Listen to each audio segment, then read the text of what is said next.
هل الخل او الاحماض العضويه بيتحطوا عادي مع الفيتامينات والاملاح والمضادات الحيويه مع السموم والغسيل ومنشط الكبد، ولا في حاجه المفروض او في دواء معين ما ينفعش نحط الاحماض العضويه او الخل معاه؟ الخل او الاحماض العضويه يا جماعه ينفع ينزل مع اي دواء سواء كان مضاد حيوي او فيتامينات او املاح ما عدا الغسيل الكلوي. الغسيل الكلوي يا شباب هو الماده الوحيده اللي بلاش تنزلها مع الخل او الاحماض العضويه.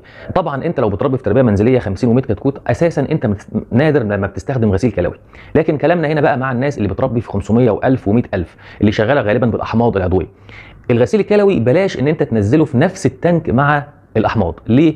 لان الغسيل الكلوي غالبا معظم الشركات بيكون محمل على ماده قلويه، والاحماض طبعا ماده حمضيه، واحنا خدنا في الثانويه العامه حمض مع قلوي يديك ملح، فممكن ده يرسب املاح في خطوط الميه. لو انت بتستخدم خطوط ميه ممكن ده يعمل لك تراكم للاملاح، فبتفقد جزء من فاعليه المنتجين مع بعض. فالافضل ان انت تسيب الغسيل الكلوي زي ما هو في التانك لوحده، خلص ارجع بقى يا فنان تاني اشتغل بالاحماض العضويه مع كل الادويه عادي. يعني نقدر ان احنا ننزل الاحماض مع المضادات الحيويه مع الفيتامينات مع الاملاح، الامور بتكون طيبه مفيش اي مشكله خالص.